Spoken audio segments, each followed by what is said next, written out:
There are many people that when I got to Los Angeles that I knew that I was going to be excited to learn with because I had known them when I was a student, and Rabbi Katzan was one of them.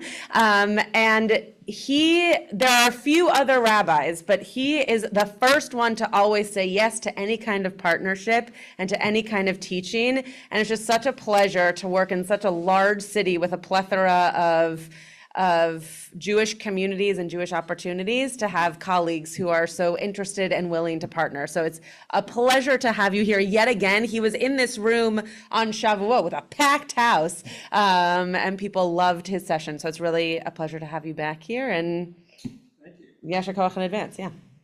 How much time do I have total? So we're gonna, okay, behind the scenes. I was going to have them get food for 5 minutes, and then I was going to have you finish teaching by 8:20 to do beer cut until 8:25, and then Mariv. So if you want to go until 8:25, but factor in them grabbing food in the middle, that'd be great. Okay, Okay. that's wonderful. Okay. All right. So Shabbat Shalom, everybody. Is this being Zoomed also? Is there a place I should look? You can't see them, but yeah. They can see me. They can see Okay, all right. So I should be here. All right. It's good to see everyone. Shabbat Shalom. Question: what blessings do you know over food? What blessings do you know? Or just in general? Breaking of bread, hamotzi. Anything else? Over the wine? Good, most important ones. Adama, which is fruit of the earth, right? So like a potato. Ooh, there you go. Shehakol niyeh bidvaro. For anything you don't know what it is, it's shehakol. And Rabbi? cookies. Yes, very Rabbi? important.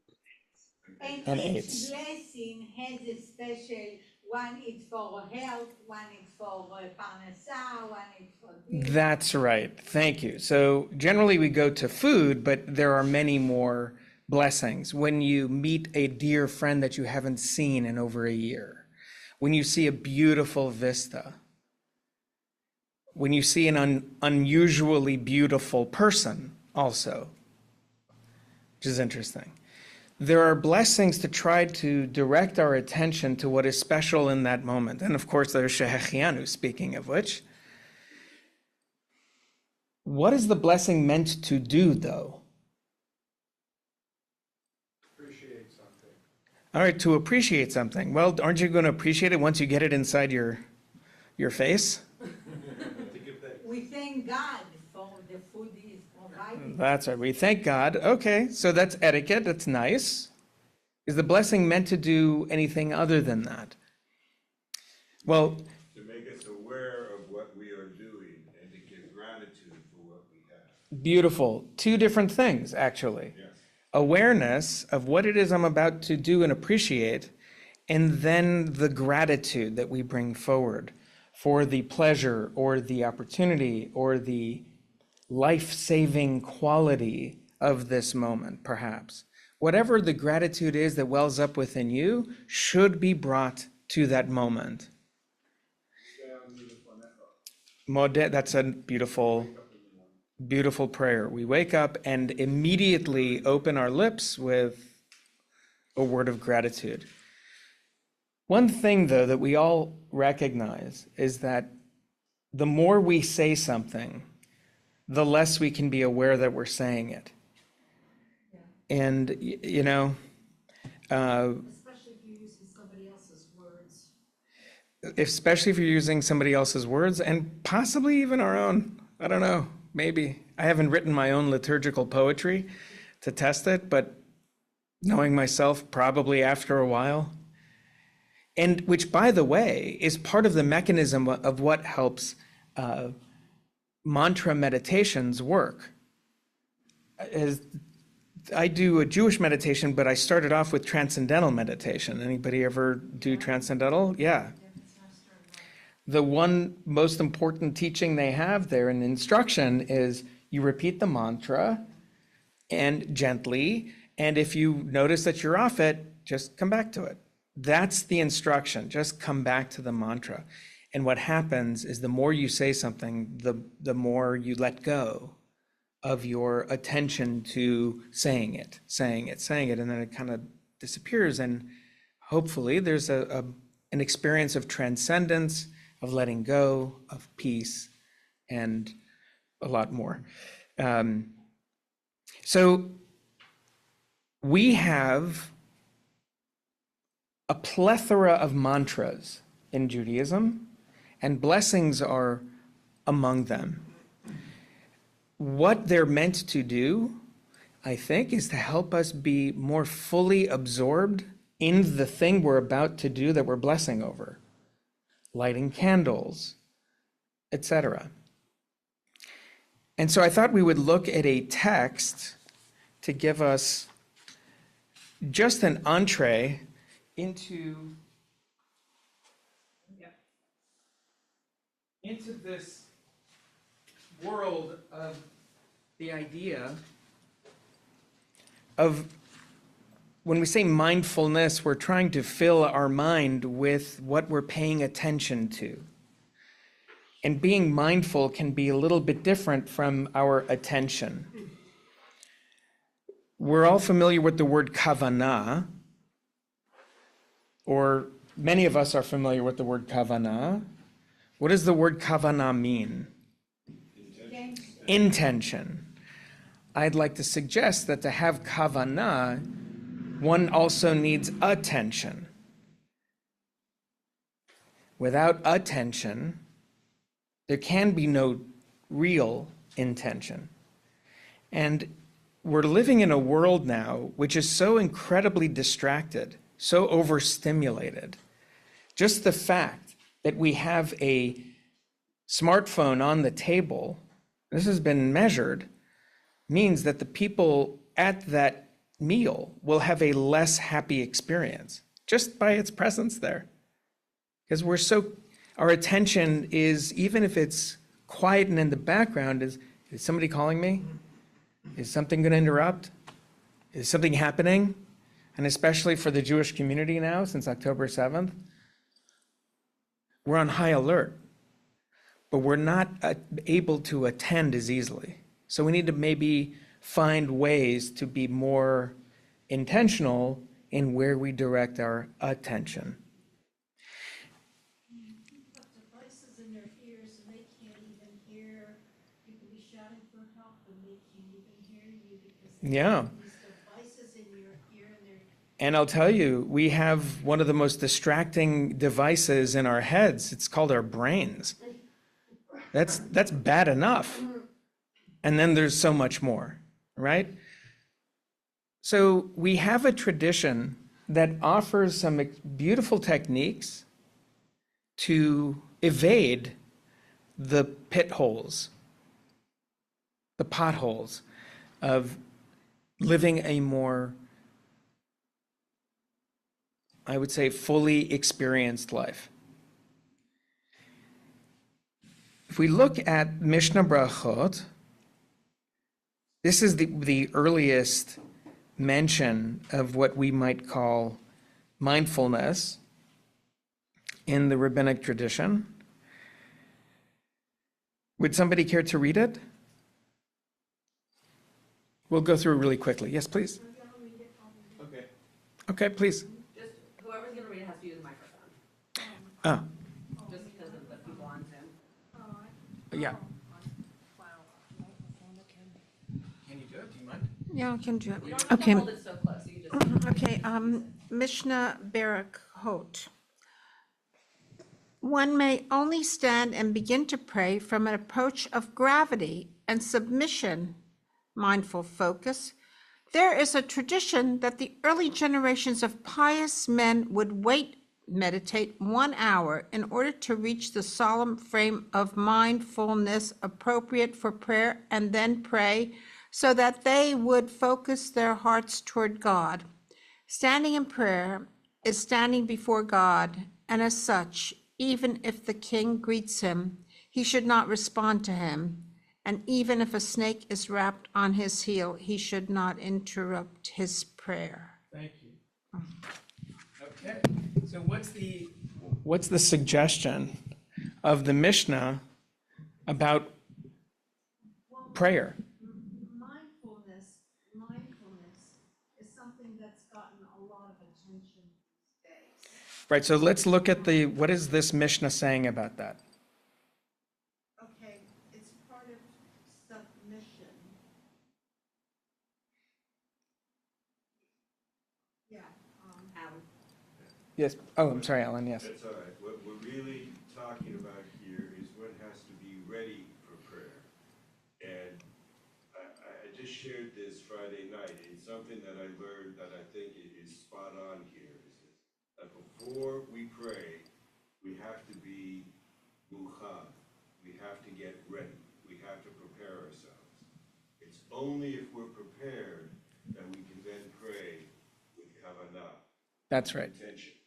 And if we're ready, if we're mukhan, and we pray with intention, then our prayers will be nachon.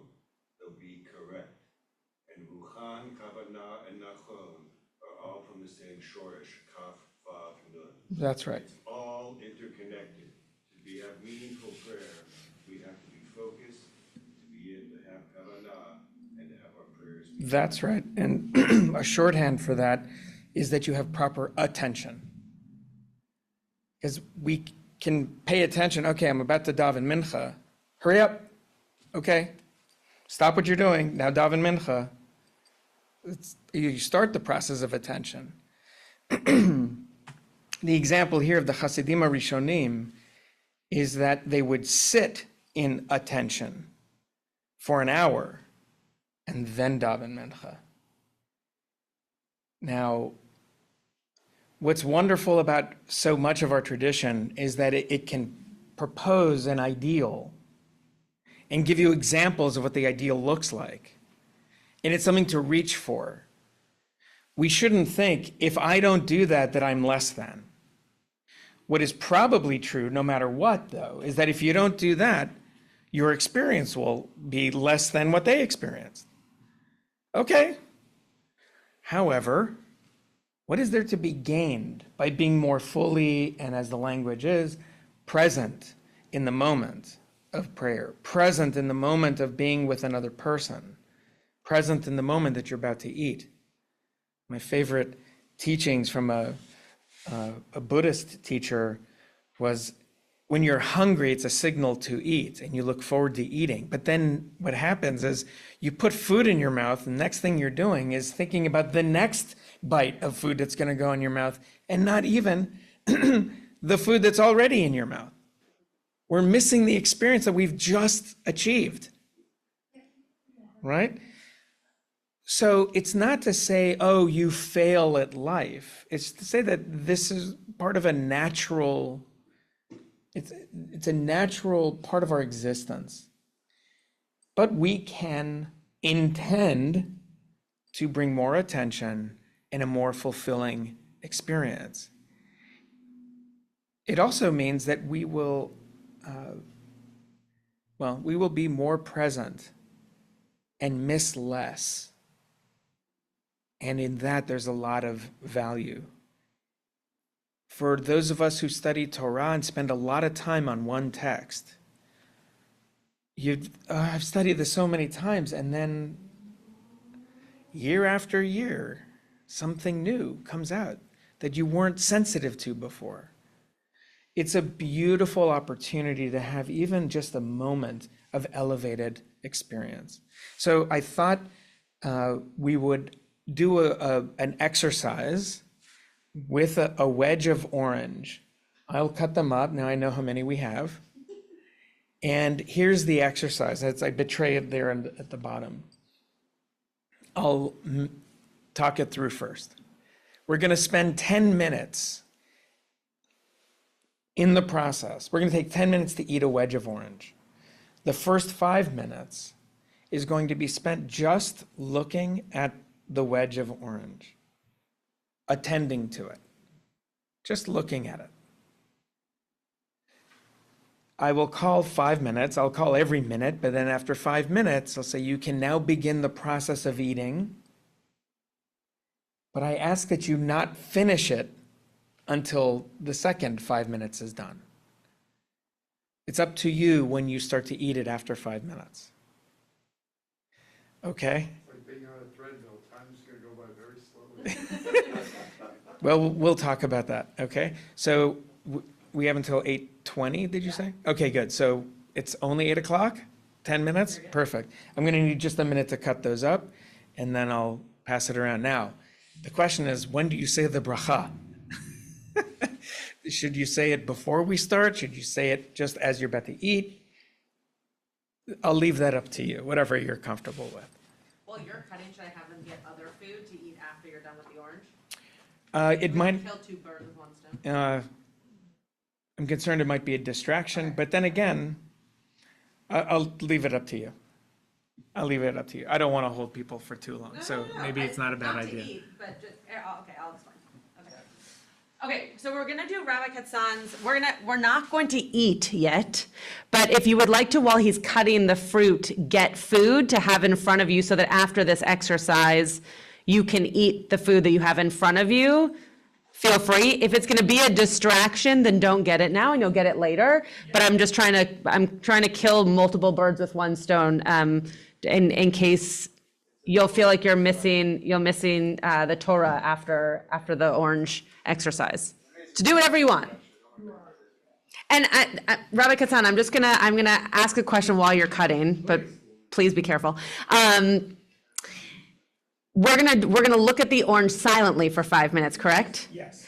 Okay, so just, this room should understand this because I think this might be difficult for some. For 5 minutes, when this orange is in front of us, we're not talking. Okay, so 5 minutes in silence, no talking, and then Rabbi Katzan will give us instructions. Make sense? Yeah.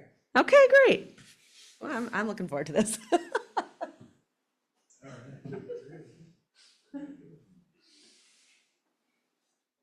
Yes, food is a distraction. And so what I like to teach our kids about the Shema, the central feature of our prayer is based on the verb to listen. Not to witness, but to listen.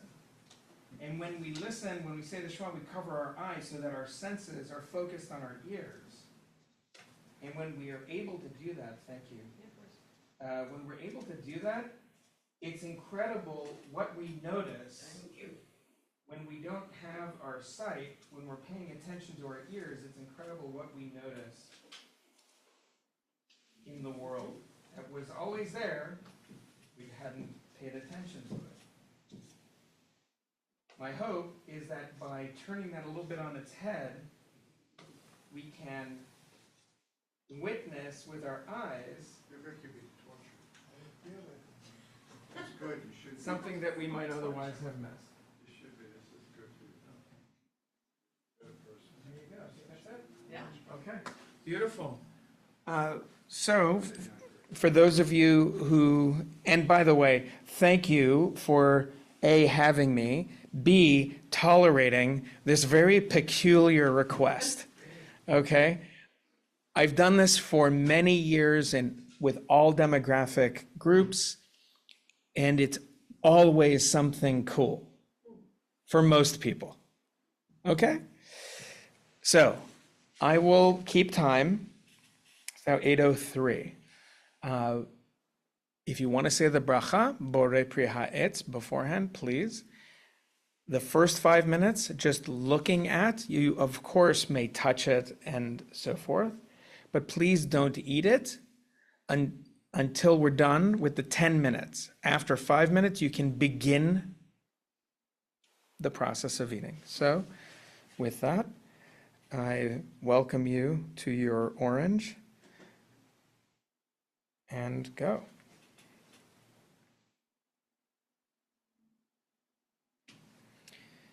Should there be distractions or you find your eyes wandering, just bring them back to the orange.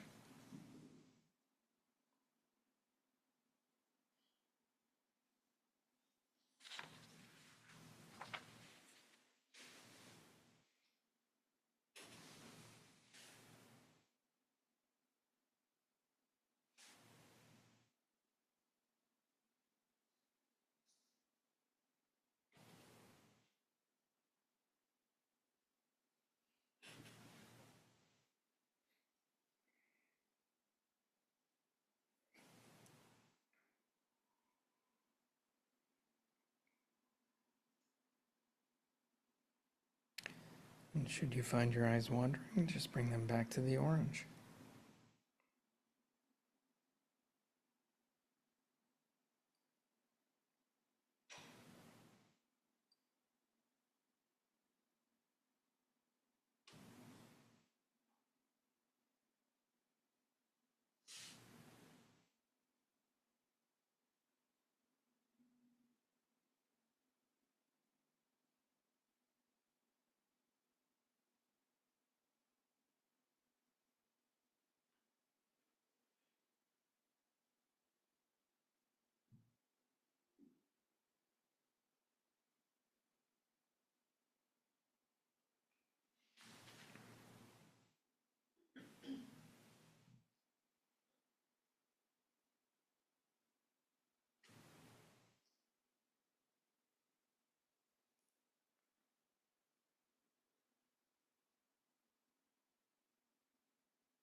It has now been 2 minutes.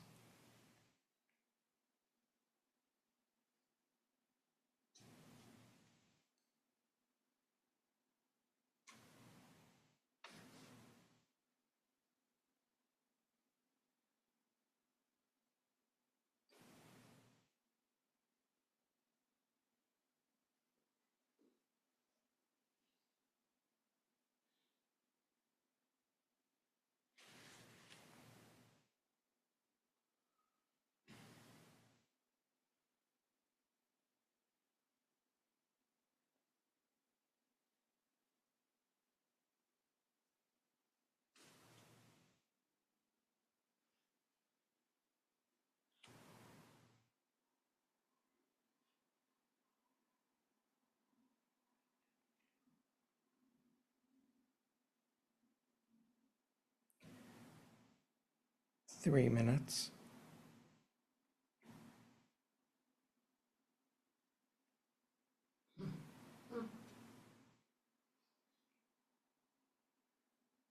Just looking at the orange.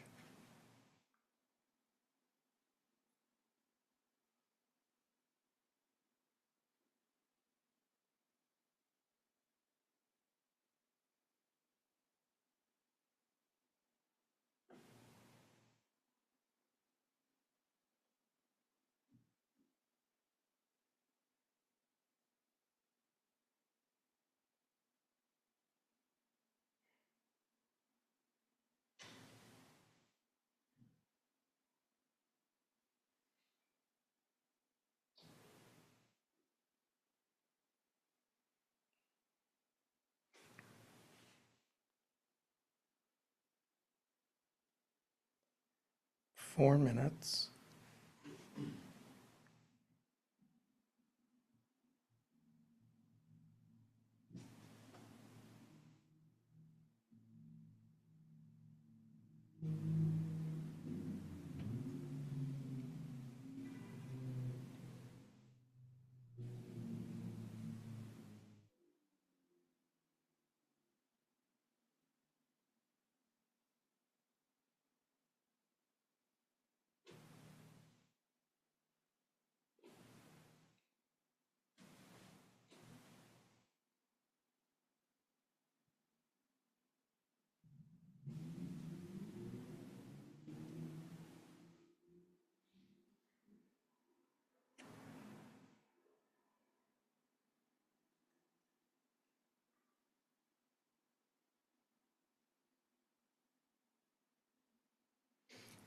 Five minutes.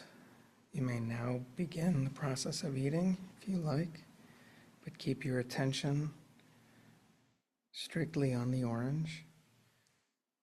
Try to look only at the orange. Please do not finish it before 10 minutes.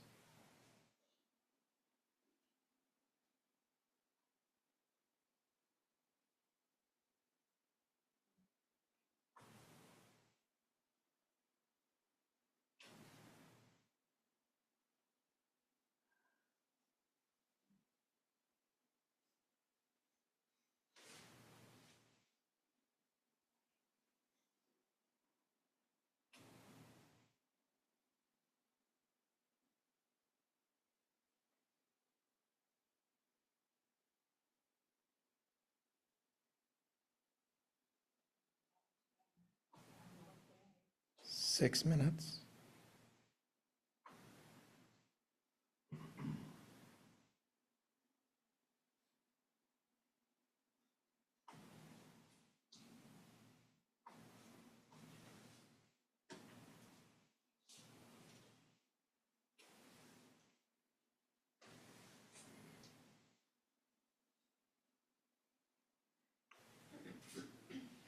Keeping your attention on the orange.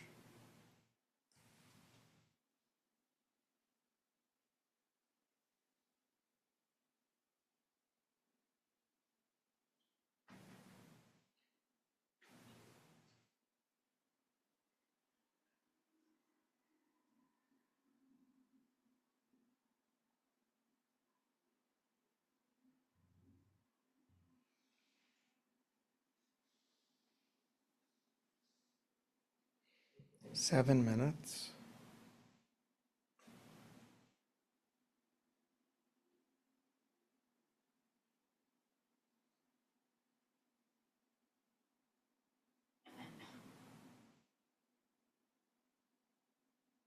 Just looking at and consuming the orange.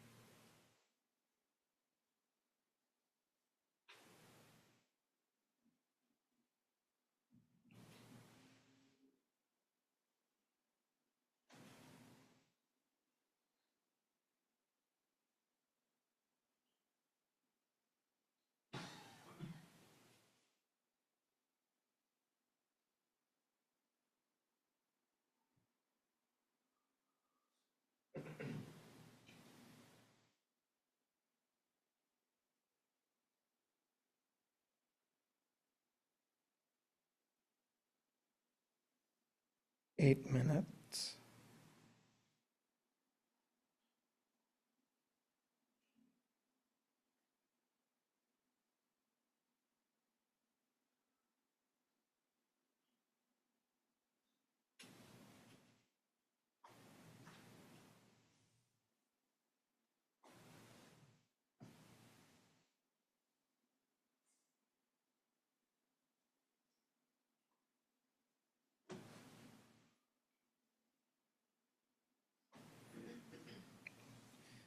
Just paying attention to the orange.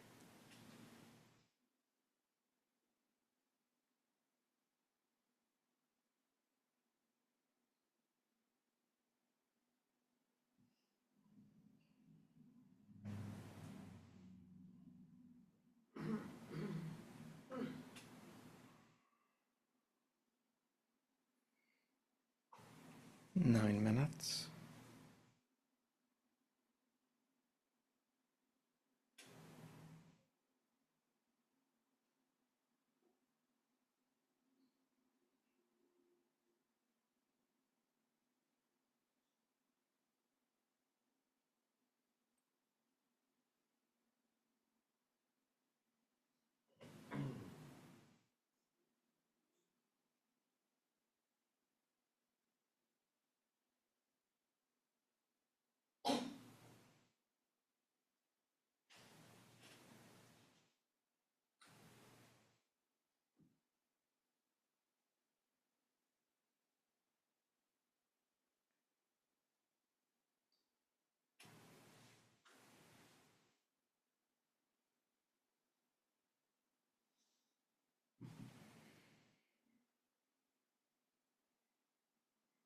Ten minutes.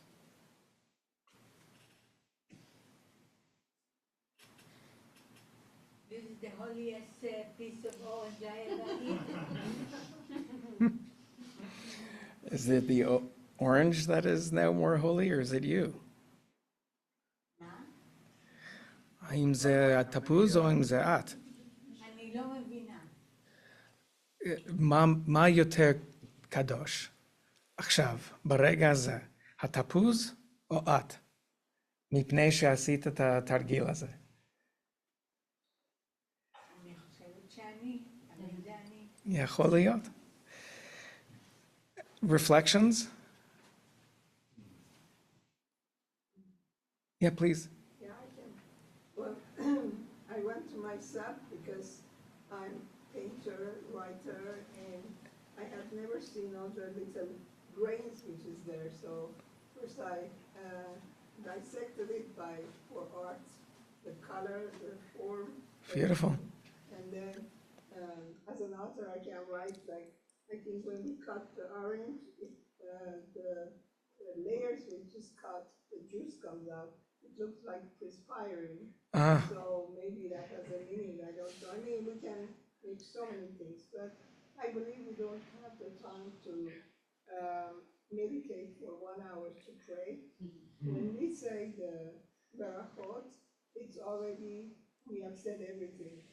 We become modest, and every time we say Barachot, we are thanking God, Okay. approving that. And then the second one is that we know we are mortal. So Yes. Okay. So I don't want to get into theology. I'm really on a fundamental level, just talking about experience. And this is an exercise to have an entree into a different kind of experience. I'm just curious, what are other people's experiences of this exercise, of the orange? Yeah, please. Oh, sorry. Or, No, it's okay. You know, I work for the United Farm Workers, people who pick the oranges. And even with myself, you know, just looking at that orange, I just kept thinking about the heat, the sacrifice, the injuries, which I just don't do. You know, just Right. take it for granted, like so many of us, the food appears in the supermarket. wonderful. Okay, beautiful. I was just gonna say that I don't really like oranges, Mm-hmm. so it gave me more appreciation for. I like orange juice, like I like the taste of orange, but I don't love eating an orange. And I think looking at it and seeing, like Rosemary was saying, like the jewels of juice and like making it look appetizing because I was spending time really focused on it, made me not only interested in eating it, but almost excited to consume it. I'll leave it at that. I could connect it back to what you were talking about before, but I think there was power in paying attention to something even that wouldn't have been exciting to me before this exercise that became Right. more exciting the more attention I paid to it. Beautiful. Beautiful. Please. I am someone who often gets the giggles, so that consumed the first couple minutes of my experience. Alan, I'm sorry for saying my body. I was focused on the order. Yeah. Well, I was trying. Yeah, But then after that's that, fine. you know, I love just the feeling of my mind beginning to calm and slow down.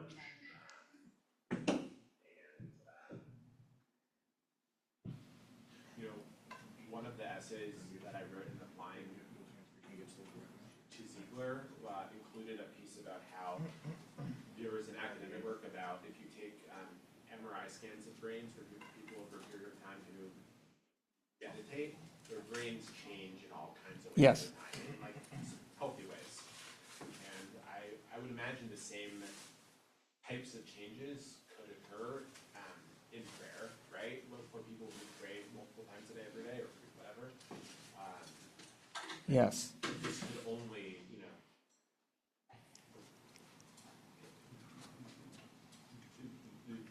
this kind of work only enhances that, right? It only enhances our. And that's the point. Okay, so mindfulness is not only an experience in and of itself, it's part of the practice of enhancing the thing you're about to do or engage. As a meditator, as a lifelong meditator, I have experienced very clearly 10 minutes is a very important initial unit of time. Nothing is happening until 10 minutes has gone by. And after 10 minutes, it's like, oh, here I am. And then maybe another 10 minutes. Oh, here I am. And so Shohim Sha'ah, they sat for an hour to be really, oh, here I am, and then they could pray. Not necessarily what we ought to do, but that is a process that's accessible to us. Paying more attention, sitting with something, will open it up to us in a way that it just wasn't there before. And then from that point, saying the bracha and consuming, engaging, being in the world will hopefully be a more involved and, as I put here, absorbed experience. God willing, we should all be more absorbed in blessing in life. And I hope that this adds a little something to your journey. So thank you guys. Yeah. Can I share one thing?